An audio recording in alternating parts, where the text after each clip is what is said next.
Assalamualaikum. Saya Muhammad Yazid bin Abdul Rahman bernombor matrik C23A099. Tajuk yang dipilih ialah Art Nouveau. Pengenalan.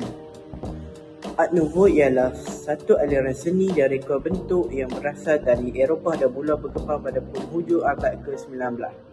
Istilah ini berasal daripada bahasa Perancis yang bermaksud seni baharu.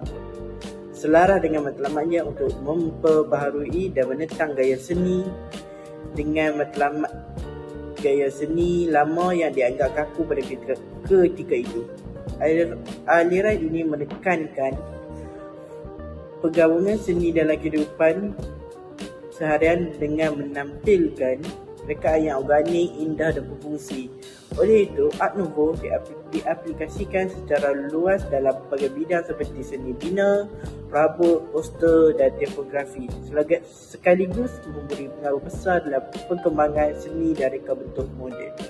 Seterusnya, latar belakang sejarah Art Nouveau. Ia muncul sebagai reaksi terhadap revolusi dalam perindustrian dan pengeluaran besar-besaran dianggap kurang nilai estetika.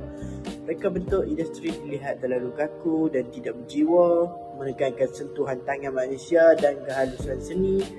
Berkembang pesat di Perancis, Belgium, Sepanyol dan Australia. Assalamualaikum warahmatullahi wabarakatuh. Nama saya Nurul Amira binti Suhaimin. Nombor matrik saya C23B0818. Untuk bahagian saya akan menerangkan ciri-ciri utama Art Nouveau. Dalam ciri-ciri utama Art Nouveau ini mempunyai 6 bahagian yang saya akan terangkan. Yang pertama ialah menggunakan garisan beralun dan melengkung. Yang kedua, reka bentuknya nampak lembut dan mengalir. Ciri-ciri Art Nouveau juga corak-coraknya tidak simetri dan coraknya lebih bermotifkan bunga, daun, serangga dan figura wanita. Seterusnya, Art Nouveau ni dia berbeza sedikit daripada gaya klasik dan tidak formal dan tegar. Dan untuk bahagian terakhir, Art Nouveau ni lebih bentuk yang organik, diinspirasikan daripada alam semula jadi. Bahagian seterusnya ialah warna dan tipografi Art Nouveau. Terdapat 5. Yang pertama, Art Nouveau ni dia lebih menggunakan warna yang lembut dan natural seperti merah jambu, biru muda, hijau muda, kuning. Tapi warna utama bagi Art Nouveau lebih kepada hijau, coklat, emas dan warna pastel. Art Nouveau ni tipografi ianya melebihkan berbentuk yang melengkung dan terlalu dekoratif. Seterusnya, tulisan Art Nouveau ni dia banyak berfungsi sebagai elemen visual dan artistik. Dan yang terakhir ialah huruf Art Nouveau ni dia ada ciri dan yang direka khas mengikut gaya seninya tersendiri. Contohnya tipografi huruf A sampai Z mempunyai elemen-elemen yang bercorakkan bunga, akar-akar pokok dan haiwan. Assalamualaikum warahmatullahi wabarakatuh. Nama saya Ahmad Farid Syakir bin Azali. Nombor matrik C23B0842. Bidang aplikasi Art Nouveau, pertama sekali, reka bentuk grafik dan poster iklan. Kedua, menekankan kesatuan antara seni dan fungsi. Ketiga, kaca bateri dan hiasan dalaman. Seterusnya, reka bentuk perabot. Objek harian dianggap sebagai karya seni. Akhir sekali, digunakan dalam seni bina. Nama saya Nabila Abdul Rahim, C23A0910. Saya akan sambung slide yang seterusnya adalah tokoh terkenal Art Nouveau. Tokoh pertama adalah Alphonse Mucha, kedua Victor Horta, ketiga adalah Anthony Gaudi.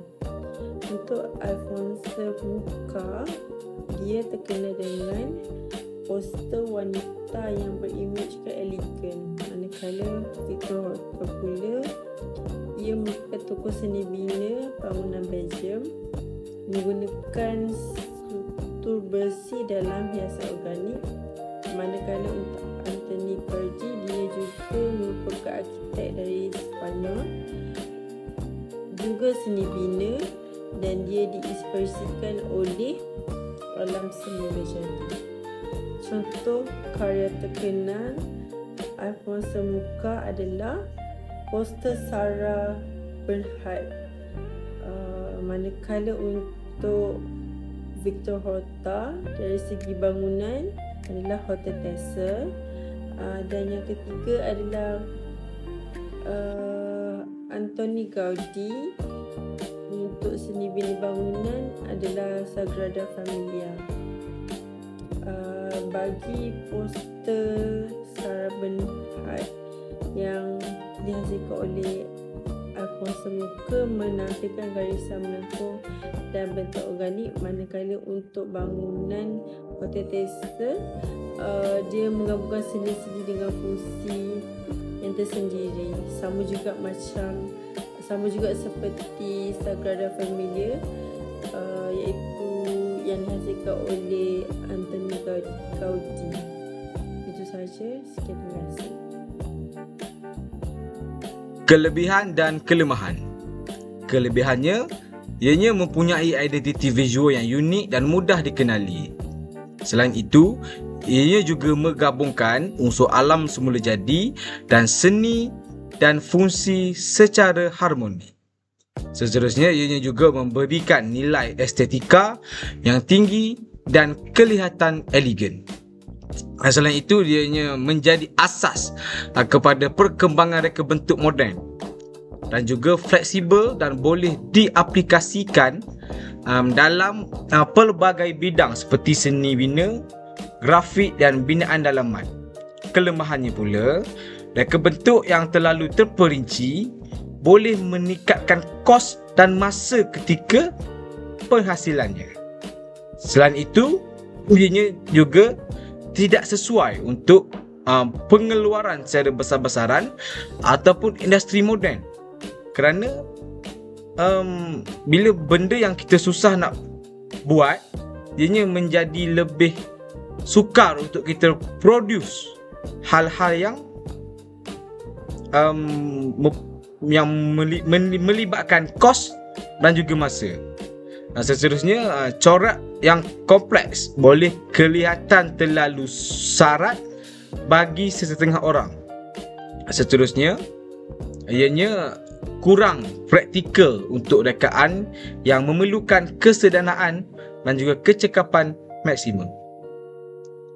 Seterusnya, pengaruh Art Nouveau hari ini. Yang pertama, masih mempengaruhi reka bentuk moden.